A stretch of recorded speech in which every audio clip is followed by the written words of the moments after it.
If people want to learn more about National Marine Sanctuaries, our website is sanctuaries.noaa.gov to learn about the system as a whole.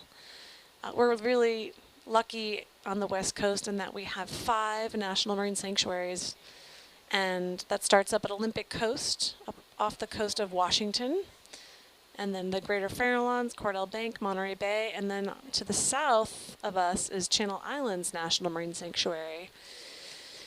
I often talk about how indicative it is to have 5 national marine sanctuaries on this coast because of this incredible California current large marine ecosystem. Just the incredible biodiversity, the productivity, and diversity of habitats that we have here on the West Coast. It's a pretty big ocean around the world, and there are some hot spots where we have some amazing productivity, and we're in one of them, in what we call an eastern boundary current ecosystem, where there's a lot of productivity from the oceanographic systems we have in place with our geography of land. We have a freshwater sanctuary, the Thunder Bay National Marine Sanctuary in the Michigan. And woo woo, Michigan. Michigan. That's where I'm from. Are you from Michigan? Yes. Some really neat shipwrecks that are preserved in fresh water and telling stories of our past, of commerce across the lakes. And they have an incredible visitor center and suite of education programs in the Great Lakes up there. We have the Flower Garden Banks National Marine Sanctuary in Texas, about 100 miles off the coast. Some salt domes that are some of the northernmost reaches of coral habitats because of the eddies in the Gulf of Mexico, bringing in coral life.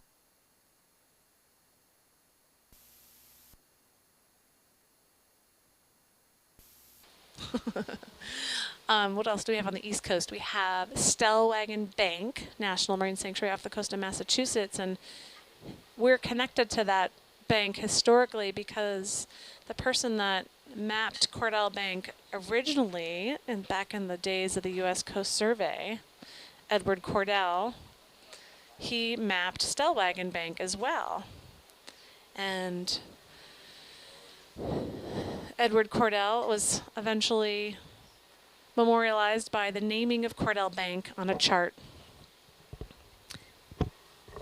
Then we have, let's see, Gray's Reef National Marine Sanctuary off the coast of Georgia.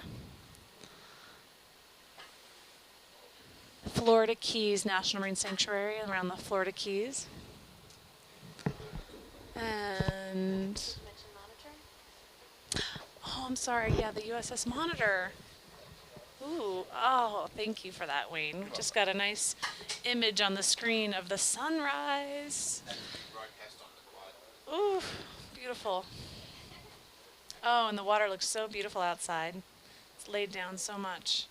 All right, now it would be really amazing if we saw a whale blow, too. Wouldn't that be cool? So the USS Monitor off the coast of North Carolina, the ironclad ship. Civil War Civil era. War era. Let's see. We got the East Coast, Flower Garden Banks, and then the tropical Pacific. So heading west of California, we have the Hawaiian Islands, Humpback Whale National Marine Sanctuary, helping protect breeding grounds of humpback whales. And then we have a little bit further east, the Papahana-Mokuakea Marine National Monument, which we feel very connected to since the albatrosses that visit our waters here, Cordell Bank and Greater Farallones and Monterey Bay region, breed out in the monument on some of those remote atoll islands. I'm hoping to get there someday. And we also have the National Marine Sanctuary of American Samoa, which is even further east, and Rose Atoll Marine National Monument is part of our system too, near American Samoa. That's our current system, and we've been working to add sanctuaries. There's a a list people can apply to propose a place in U.S. waters to become part of our system. Much younger system than the national park system. The national parks have been around. Ooh, jetty. Cool. In just this 2019 expedition season, we've been able to go to a number of national marine sanctuaries. We started our expedition season in Thunder Bay National Marine Sanctuary, located in Michigan. We went to the National Marine Sanctuary of American Samoa, and we're wrapping up our expedition season at 3 different national marine sanctuaries: the Greater Fairlands, Cordell Bank, which we're in currently, and then Monterey Bay.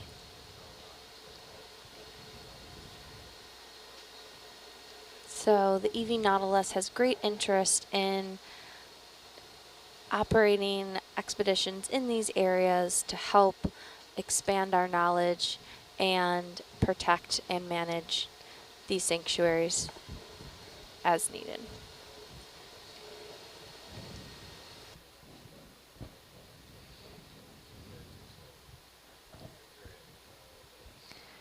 We have a beautiful ocean and sunrise view coming, being broadcast out over the internet right now, and we are really thrilled with these conditions. This is a often difficult place to work, very exposed to the current and the wind, and it makes it hard place to do research. So right now we're not having a lot of wind, we've got a little bit of swell, and it looks like these conditions are going to hold for the next few days, so we should be able to get some good diving in. But the conditions that make it hard to do research make it great for productivity in animals. So the winds drive the upwelling system here that brings the cold nutrients up to the surface of the ocean and makes Cordell Bank National Marine Sanctuary such a productive area of the ocean. So productive that we have animals that come here from thousands of miles away. From the whales come from Mexico and Central America. We have the seabirds that come from Chile and New Zealand, and turtles that come from across the Pacific, albatross that fly here from the Western Hawaiian Islands to feed here, and they'll make that round trip a few times a year because this is such an incredibly productive place in the ocean. I think I think albatrosses are actually starting to head back to their breeding sites, those that are breeding, that is, about this time of year. And shearwaters have predominantly headed south. We have sooty shearwaters that breed off of New Zealand, and about this time of year, I think even a little bit earlier, they all tend to move south together, a big mass. But I saw one the other day. There's still some around. We have bowlers, shearwaters, which also breed off New Zealand, and pink-footed shearwaters off of Chile, right? Chile. Lots of shearwaters. The tube nose family. They have good noses. They can smell their way up the North Pacific for good eating and then head back to their breeding sites. Yeah, we were out last week on our surveys to count seabirds and marine mammals, and we saw still saw quite a few shearwaters and albatross. So they're still around last week, but might be soon heading back to their breeding grounds. Did you guys see any storm petrels? Let's see. I don't remember specifically, but ones we have here are, we have ashy storm petrels sometimes. We have fork-tailed. Which other ones? So we do get a few storm petrels. They're not all that common. A little bit unusual for, we don't count them in high abundances on our surveys, but we do see them. Nice. When I was in college, I helped on a storm petrel project, so I have a special place in my heart for storm petrels, and oddly think that they smell pretty amazing. They do have an interesting, kind of like a musky smell. Yes, exactly. So if you're looking at their breeding habitat, like in their little, they nest in caves and little burrows. So you can, if you're around in that kind of habitat, you can definitely smell them. One of our viewers is curious about white sharks in this area and was curious if they were arriving in this time of year. Well, they're definitely around, more coastal for sure. This is definitely a white shark area with the large blubbery mammals that we have around here. They really love elephant seals, and we have a lot of elephant seals that come around to the coast in the wintertime. And they're also around in the summer for molting, but we consider this area to be one of the larger white shark populations, primarily around the Farallon Islands, where the elephant seals haul out and rest, and as well as near the coast of Point Reyes and Tomales Point. That's another large breeding site for elephant seals. And there are folks from the Monterey Bay Aquarium doing research, trying to learn more about the locations and seasonality of white sharks. A lot of different types of studies with identifying each one. They can actually identify each shark by the trailing end of their dorsal fin, and some of them have really unique marks, and so they can recognize who comes back every year. They also have some tags on them where they can put an acoustic listening device in the water to see who comes up, and they're numbered, so they can see who's swimming around by putting that listening device in the water. But we've seen white sharks are all up and down the coast of California. They're not just here. They are all up and down the coast, and definitely something people need to be aware of if they want to spend time in the water. I spend a lot of time in the water, and I'm not fazed by it, really. You just need to be smart. If there's all of a sudden a ton of fish in your area or a bunch of sea lions going crazy, you might want to hop out of the water. But they pretty much stay off and focus on the big blubbery mammals.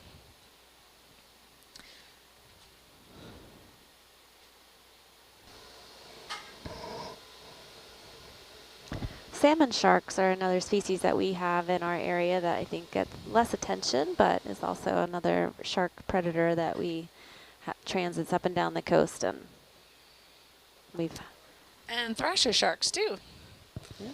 Yeah.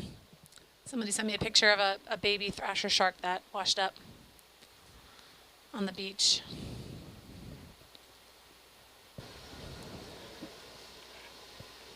Sometimes we see blue sharks on the surface. Out here, they're an offshore shark.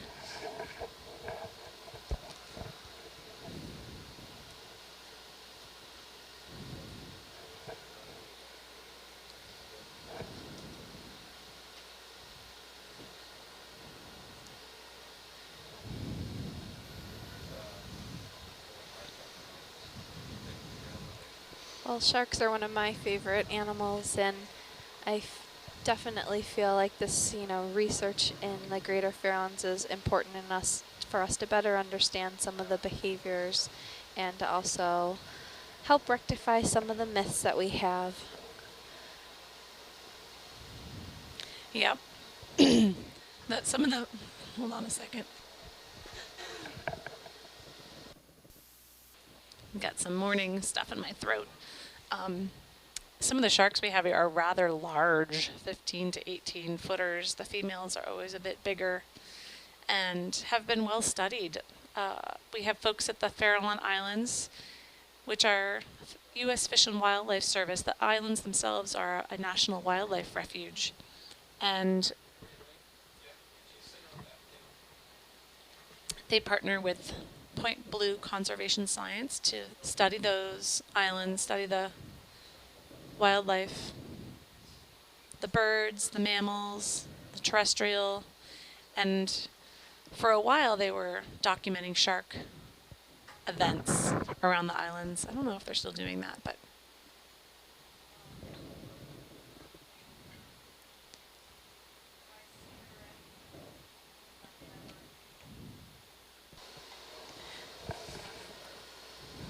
If you're watching the Hercules camera, you're also seeing some teaching going on. So This is definitely a vessel, a learning vessel, and so many of the people on the vessel are interns and learning from other scientists and experts in their field. And so it looks like some of the maneuvering going on right now is just our ROV pilot helping to teach our ROV pilot intern a little bit about how to maneuver some of Herc's appendages. But this internship program is a really great opportunity for people in different points of their academic career to get hands-on experience. Taylor, can you share a little bit about how you learned about this internship program and the process for becoming an intern? Yeah, so when I graduated from my undergrad, I went to Duke University Marine Lab to spend a semester there and did some research and took some courses. And I had a deep sea biologist professor that actually told me about this program because I had so many questions about the deep sea and I was really curious. And she suggested that the best way to answer a lot of those questions was to go and witness that environment myself aboard the Nautilus. And that was a great recommendation. So after I graduated from my undergrad, I started my master's program, and now I'm here. And I did not think that somebody like me would be able to come here and see something like this. I'm from the Midwest. I grew up in the south suburbs of Chicago. And so this is something that's really different from anything I've ever seen before. And it's a really great learning experience, and I'd highly recommend applying. That's awesome. So cool. Yeah, similarly, I'm from Detroit, Michigan, and so this is certainly a different environment that I'm used to as well. And I work out in New York City, so many students are always curious, you know, what were your stepping stones? How did you get to where you are? And a lot of the advice that I'm often given or I'm often giving is to, you know, to find these mentorship opportunities. So when you connect with that teacher or you meet that person on a field trip and they're, you know, interested in your story, like sink your teeth into that a little bit because these mentorships often are an amazing opportunity to kind of get access to new learning and you know, these are individuals who are invested in your growth. So that's so great that your professor introduced you to the Nautilus. Yeah, it's a good thing to be curious and to ask a lot of questions. Don't be afraid to ask questions, and don't doubt yourself. I feel like I did that a lot as a student, but I kept challenging myself and volunteering in different labs and getting experience, and I think that was the best thing that I could have done to work my way towards marine science. I majored in regular biology in my university in Indiana, but I knew that I wanted to end up studying marine science, so I just studied some aquatic science and algal ecology for a while and just worked my way up, small stepping stones. So yeah, it took me a few years, but this is a great place to be after 4 years of hard work. It's a great story. Congrats. It's really great. Thank you. I want to echo following your curiosity and your interests. It's, you know, for me, my career followed education and my love and curiosity about the natural world, but through the path of sharing that with others and helping others to see the interconnections of our planet. And that's kind of how my whole career got sparked, was just by following my curiosity and passion. I love the ocean and love the seashore environment, and started out as a seasonal park ranger on the East Coast at Fire Island National Seashore and Assateague Island National Seashore, and did a lot of environmental education, immersing in the marine seashore environment, and then did a master's in education so I could really better understand the education environment, and I've been with NOAA almost 19 years. Wow. But I will say this Nautilus expedition is probably the highlight of my career. It is so exciting to be able to share and educate from the ship, from the sanctuary, while we're exploring. It's like bringing the coolest stuff to people. Totally. And educators from, around the world are able to join the EV Nautilus through the Science Communication Fellowship. So I'm one of the Science Communication Fellows on this cruise. And really it's an opportunity to bring the EV Nautilus to your community, whether that's a school or a museum. And they're looking for individuals who are excited about the research going on the EV Nautilus, but also people that can bring their stories and their experiences to the EV Nautilus. So you can apply for that. Applications, I believe, open pretty soon and are due in early winter. And simply doing an application and an essay and completing an interview can allow you to join these amazing expeditions and be on the EV Nautilus yourself. And I believe applications are open right now Oh, for great. Science Communication Fellows. Awesome. So if you want to be Carrie, get on a watch and help interpret, this is a great opportunity. And I think what's so great about it too is that it intimately involves your community and often invites them and welcomes them onto the vessel in a way that maybe they wouldn't have if you as an educator, weren't on this vessel. So I'm excited that many New York City schools and classrooms are going to be tuning in through ship-to-shore interactions this week and getting to experience along with me some of the amazing things we're seeing. I'm a New Yorker. I grew up on Long Island, so hello, New York. The combination of education and outreach is something that Ocean Exploration Trust and the Office of National Marine Sanctuaries really share as part of our mission. The research that we do is much less meaningful if we aren't able to share it and talk to people about what we're doing and why we're doing it. And this is really one of my passions about doing research and science in National Marine Sanctuaries, is that we are doing it so that we can manage and protect areas, and that part of our mission is to share that with the general public. And so this is a great example of how we would combine research and education. We also have a Teacher at Sea program through NOAA. You can apply to be a teacher at sea on a NOAA ship and go on an expedition with NOAA as well. And we do that on one of our cruises in the summer. So we definitely share that as a mission. We're going to be reconnecting with a couple of our Teacher at Seas with ship-to-shore interactions this week, which is exciting. It's been fun to see what they've done in their classroom from their at-sea experience. Yes, so if you're a teacher, you can go on to nautiluslive.org and sign up for a ship-to-shore interaction.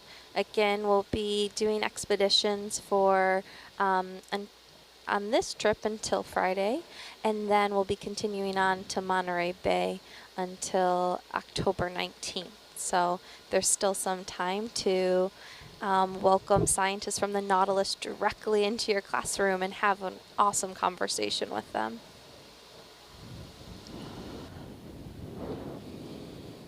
I'd say as a student, the thing that drew me to this internship is because of Ocean Exploration Trust's dedication to the outreach and communication of science. I feel like oftentimes we lose sight of that in our research because there are so many details and grants and funding and things we have to apply for that sometimes we lose sight of the purpose that this science is for the people, and it's our job to not only study it but to share it in a way that's effective for all people to understand. And I think that the telepresence capabilities of this vessel really does get that across to people that may not have ever been exposed to something like this.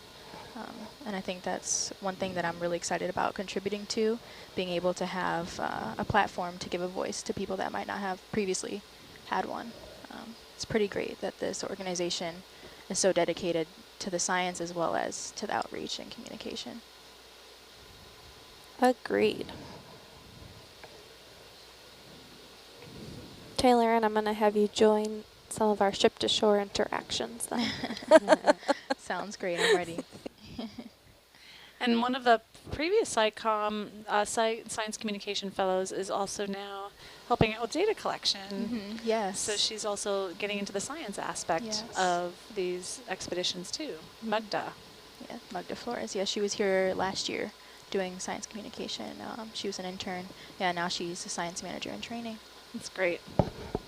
Yeah, I think that's what's so cool about this vessel as well, and the EV Nautilus in general. It seems like a lot of the people that intern on the vessel stay with the EV Nautilus and get opportunities to work up towards being, leads or actually, being the ROV pilot. So those genuine learning opportunities that lead to career growth is also just really impressive.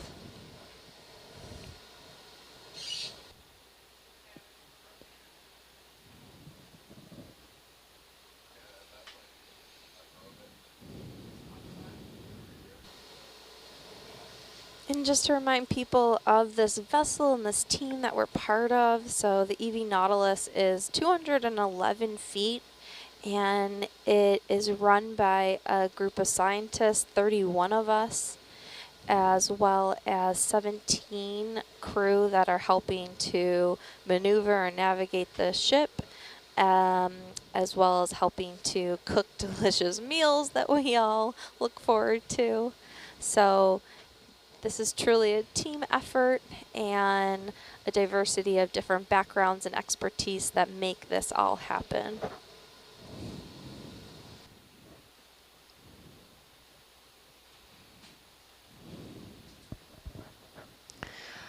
As we've been ascending, I've been doing a little bit of reading about these tube worms. That was an exciting discovery on this past watch on this dive.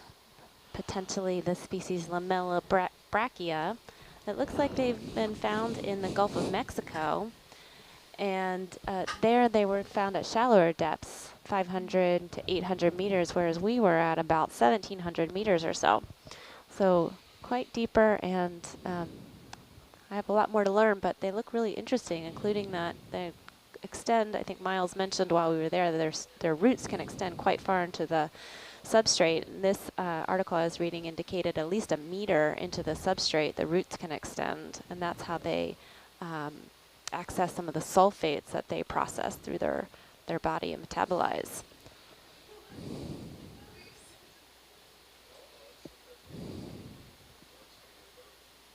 Yeah, tube worms are actually one of the first organisms that piqued my interest in the deep sea. So I was really excited to be able to see that today.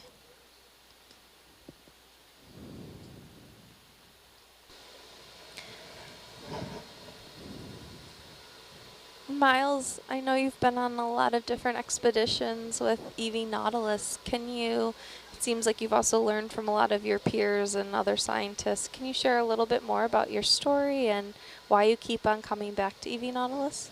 Oh, yeah, I kind of have a non-traditional path. I was a geography major from Penn State, graduated, and got a very random job prospecting uranium at various remote places around the world. The market crash happened, and that market dried up. Nobody was exploring for uranium anymore. And I moved back to Penn State and took a job as a GIS manager in a deep sea biology lab for Dr. Chuck Fisher.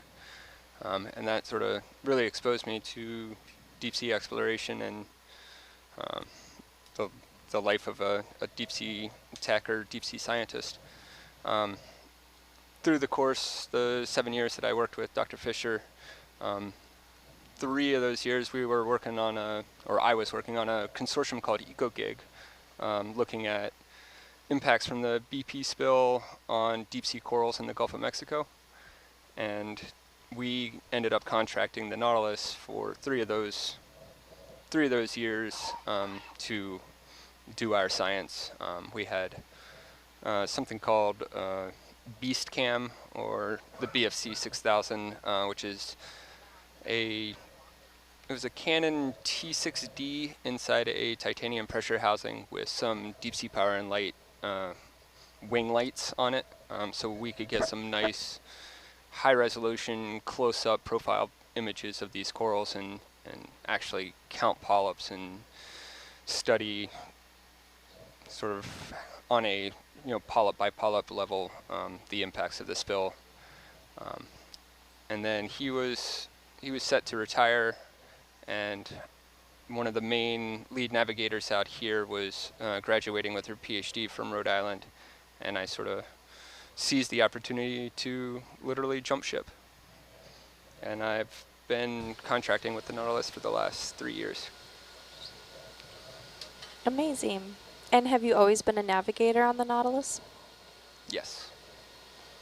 Those three years we were, I was the contracting scientist. I was navigator, but also lab tech. So those were very long days. And as the navigator, what's your dominant kind of objectives with each dive? As I like to tell the interns that were coming in is priority 1 is to not run the vehicles into a cliff. Priority 2 is to absolutely document every sample that is taken. So dropping targets, just making sure that geographically everything's sort of sound with where we are and the samples that are taken. After that is sort of, keep up with the dive plan, make sure the pace is going, make sure that timing is sort of understood, and sort of our normal operation modes. Like, we don't like to go downhill. We don't, various aspects of sort of the two-body ROV system and how a dive is conducted.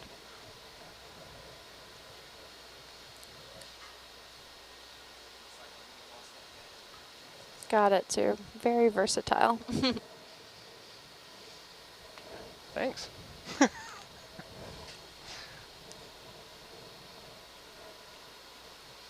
And so before we go to any new area, we map that area, and therefore being able to read those maps is incredibly important for us to create these transects but navigate these ROVs. So what is the role of these maps, and how important is it that we continue mapping unmapped parts of our ocean? It's an incredibly important sort of role. That's not the right word. There's the JEBCO initiative to sort of map the gaps and map the seafloor by 2030, and that's only to a resolution of about 100 meters or better. At that resolution, we only have about maybe 7% of the world's oceans mapped.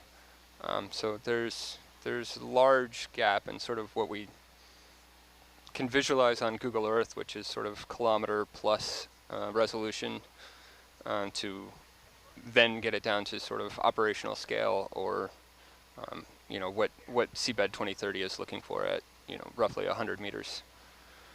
So there's an immense amount of work to do. It is very time consuming. It's basically like mowing an enormous field with a tiny mower. It's going to take you a while.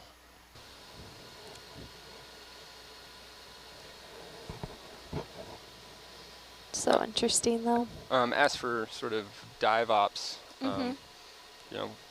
there's NOAA charting and other resources we could use, but in terms of fine scale, hazard avoidance and everything, it's woefully under. There's not a whole lot of information there to get what we need. Even with this fairly high resolution map that we're using now, at a 50-meter scale, we're missing some of the big cliffs that we're riding along.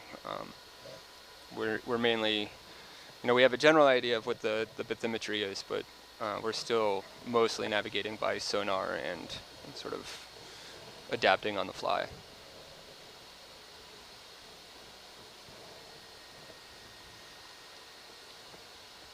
And I think that speaks to, you know, often science fieldwork in general demands a lot of flexibility, a lot of real-time adapting, and all these characteristics make for successful expeditions, because you don't know until you're down there doing it. Jenny, you're getting a shout out from someone who's been on one of your environmental education programs. Hi. They didn't leave a name. Good morning, whoever you are. Thanks for joining us. We're just coming up from a dive. We're at 987 meters depth and rising. And it looks like Herc's arm's getting a little bath.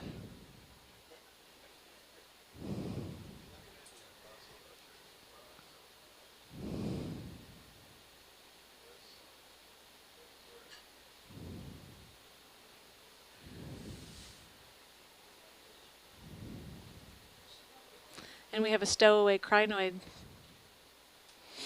still tucked in.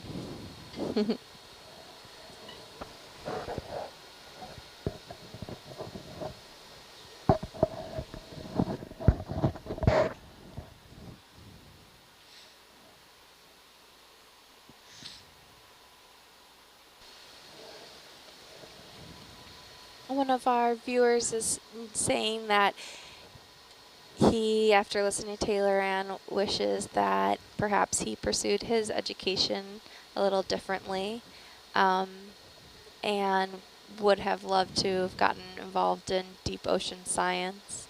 So just to cue people to a great part of our nautiluslive.org website, there's the team page, and this is a really nice resource for just meeting everyone that is part of the Nautilus team, but also everyone has a bio, so you can hear a little bit more from each individual on their path, and also hear a little snippets of advice from them.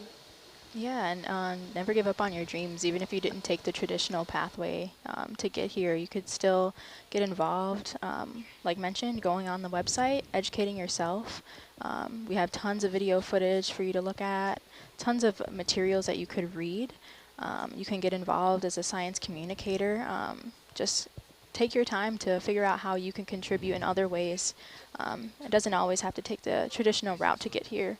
I think that's my favorite part about doing what I do, is that I figure out other ways to get to where I want to be ultimately. It doesn't have to be one traditional pathway to get to said destination.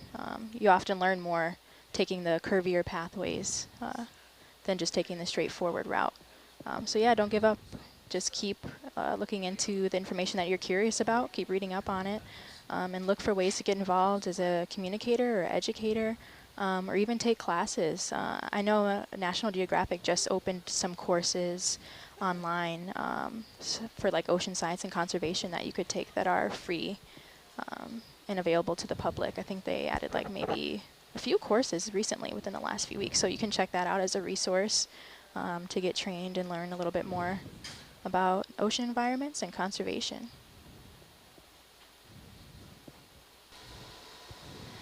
And then a whole different field that's present on our vessel are these video engineers and videographers. Wayne, can you share a little bit about how you got to EV Nautilus? Sure. I've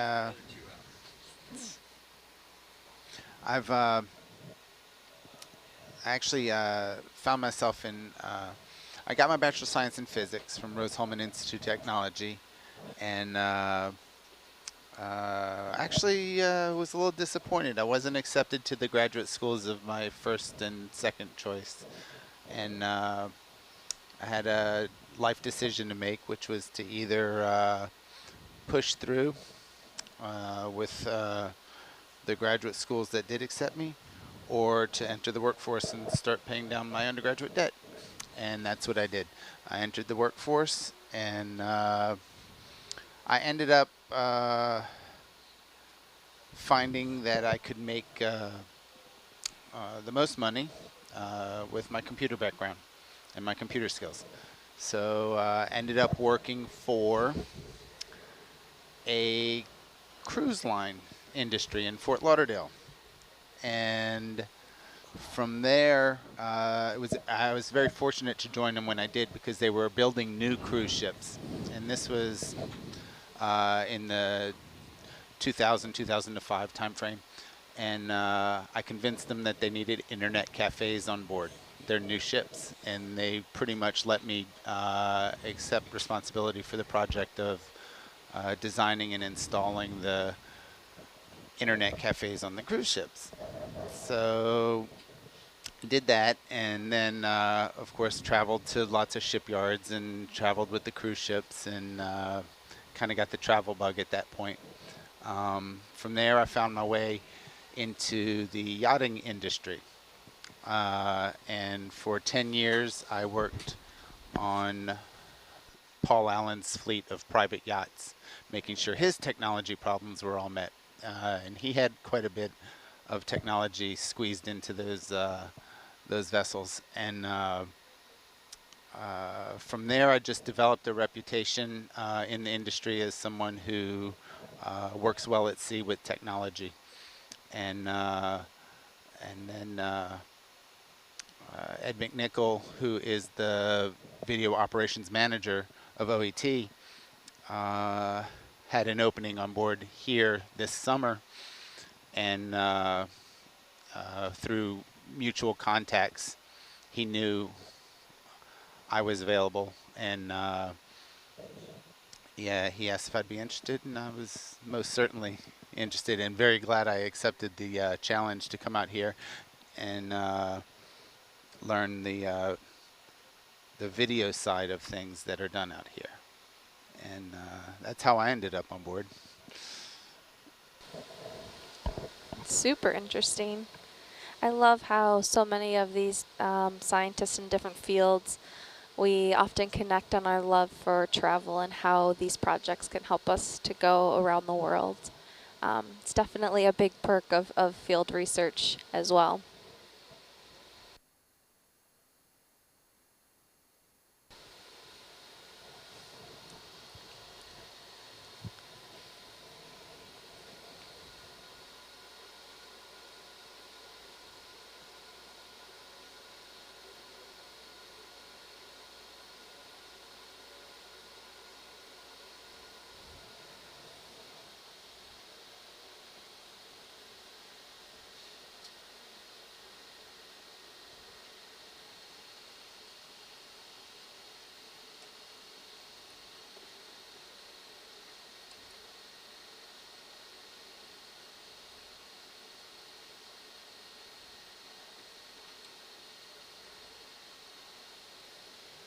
So we have a little over 30 more minutes as part of our watch. And just to help people better understand the watch structure, so we have 3 different watch teams, and you're on watch for 4-hour segments twice a day. So you're currently listening to the 4 to 8 watch team, and we then rotate and pass on knowledge to the next watch team, and has the same group of experts, so scientists, ROV pilots, videographers or video engineers, a navigator, a science communication fellow. And they work together to help interpret and also obviously maneuver the ROVs to help us execute the expedition. So we're getting close to the end of our watch for this morning.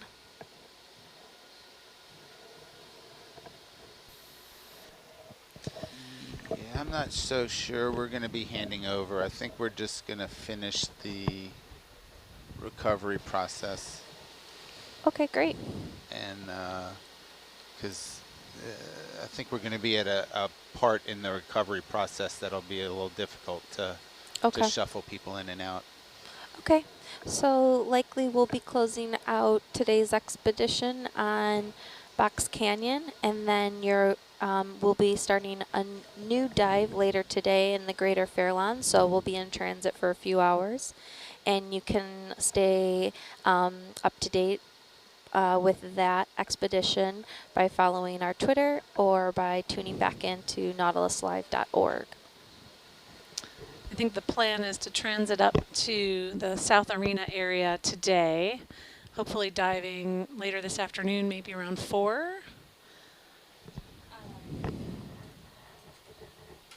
I think sooner than that, we want to turn the vehicle around and get in the water around noon or shortly after. Oh, okay, good. Great. So everybody gets a little break at home, and then they can tune back in later today. Yeah, and you can see that we're trying to have as tight of turnarounds as possible so that we're able to have the ROVs at the bottom and exploring for as many hours as possible. So we're trying to maximize this calmer weather and the calmer seas, so to accomplish as much of our expedition as we can. Yeah, we might have some rough weather coming up later in the week, so while the weather's good, we're trying to dive as much as possible, and we also like to do these nice long dives because, as you can see, it's quite a bit of work to get the vehicle down to the bottom and then back up again. So we maximize the time that we can spend on the bottom collecting data.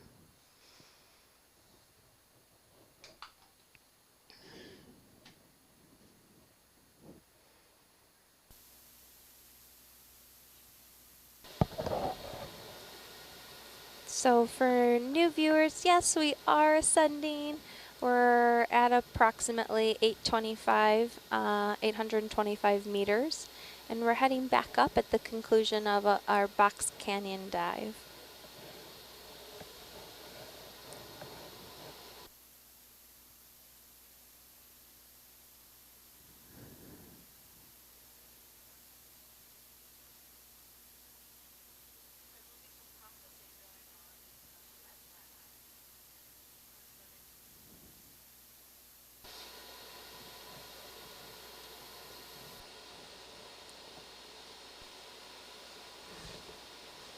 There'll be some processing of samples for a while after everything's recovered on deck.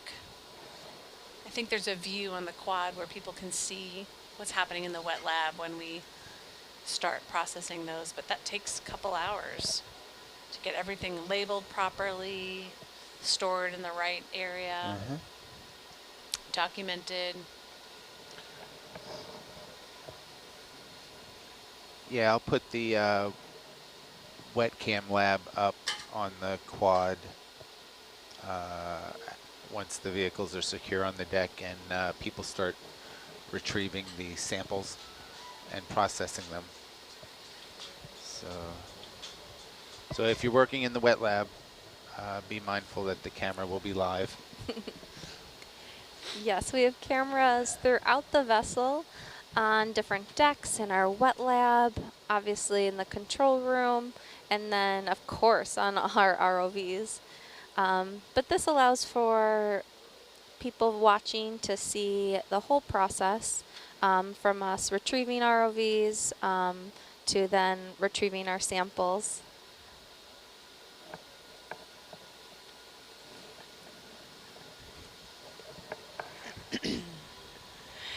And you can see a little bit more in the control room, my hand waving. I'm in the corner on the other side of our video engineer, Wayne. Hey all. It's a little chilly in here, so I'm bundled.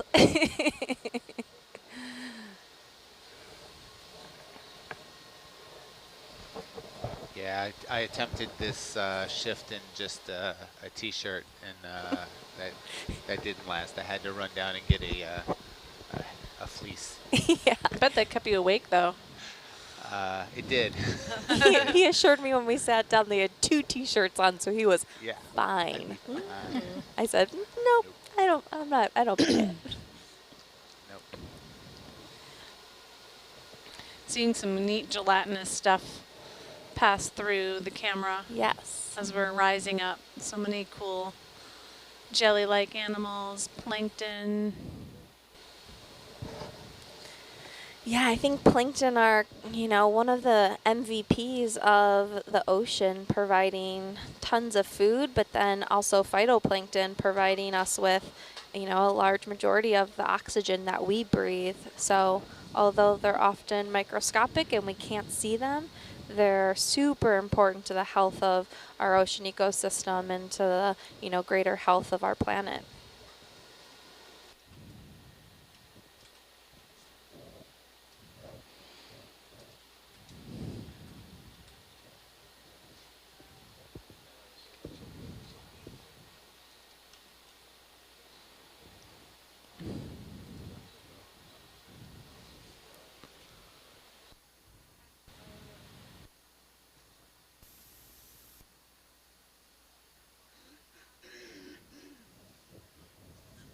No.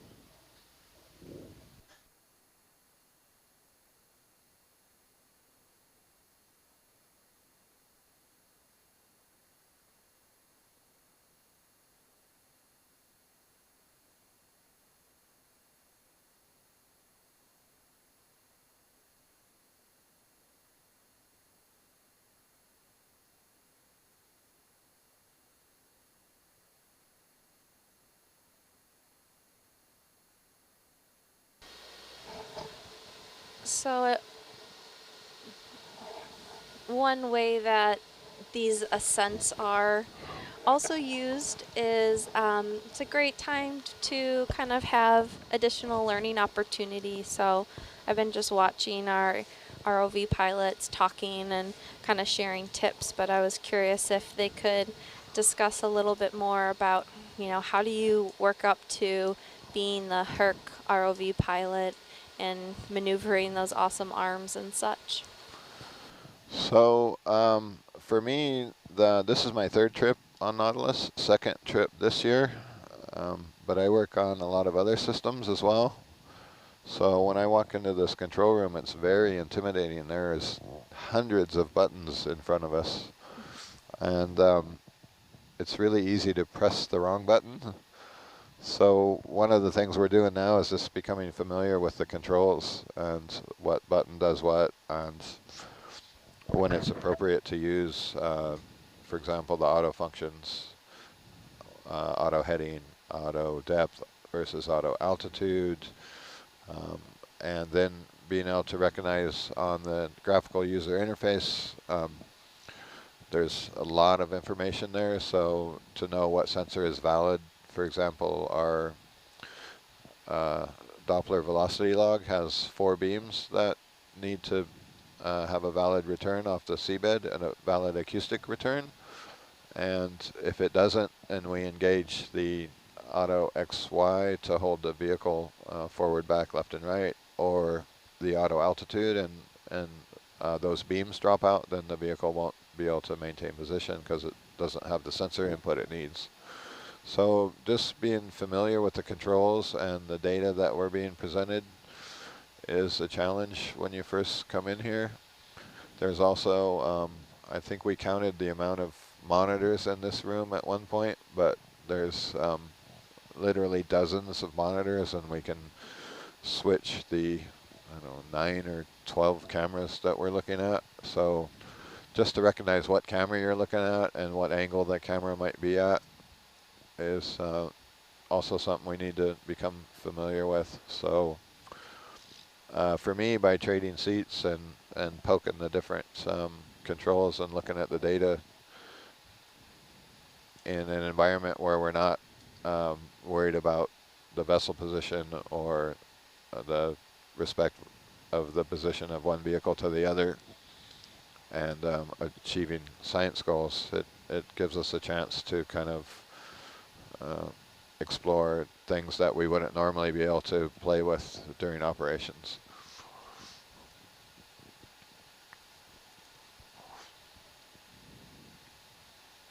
And every time I do that, I learn something new about the system. It's a very complex system. There's a lot of historical reasons why something is one way or another that makes it optimal to what Nautilus tries to achieve, which may be there's a lot of similarities to other systems, but there's a lot of things that are very unique about this system, and it does what it does very well. And getting used to that is a bit of a learning curve for me every time I come back to the boat.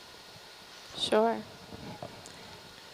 And Antonella, what are you perfecting in terms of working with Argus or Herc? Well, right now, I've never flown Herc before, and I've only used the craft once, so I'm just sort of refreshing and relearning how to use the craft to help with manipulators. Sometimes, especially in this environment where you're trying to keep the vehicle steady while also trying to pick something up, it can be difficult, so it's good to have a second person who can do that. And then just learning how to fly Herc just a tiny bit, so hopefully I can learn that one day and, you know, increase my sort of capabilities in that area. So. Yay, you will.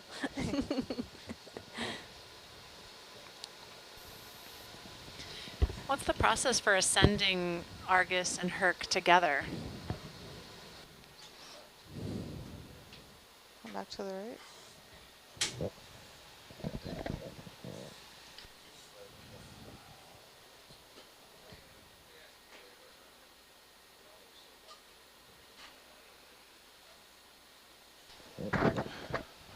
The basic process is to keep them, we have what we call the delta. The delta depth is a readout that both Argus and Herc pilots have. So we try to keep them basically within 10 meters of each other. And usually Argus is the eye in the sky, so it's typically 10 to 20 meters higher than Herc.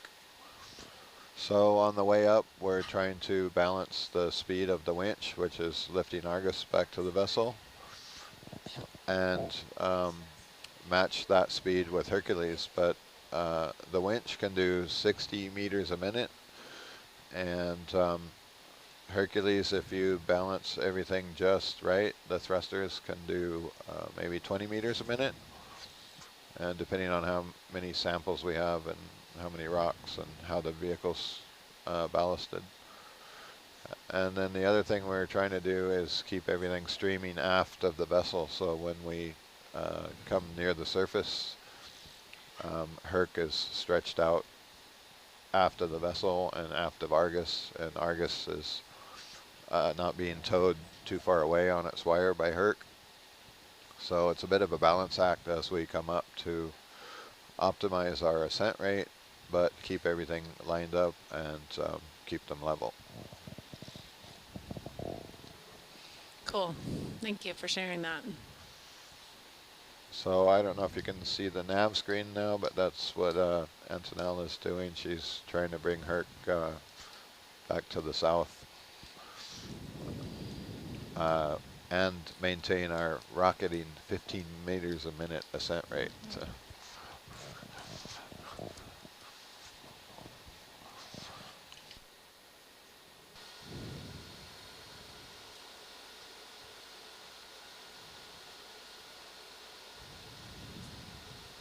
I was learning a little bit about the design of Herc and how it was designed to be neutrally buoyant. So the yellow part is actually full of, is this correct, like glass beads that if it ever got untethered from the vessel would help it to rise to the surface naturally so it could be recovered. Yeah, so the buoyancy block, or the foam pack as we call it, is it's marine epoxy and microspheres, which are very tiny glass beads mixed together.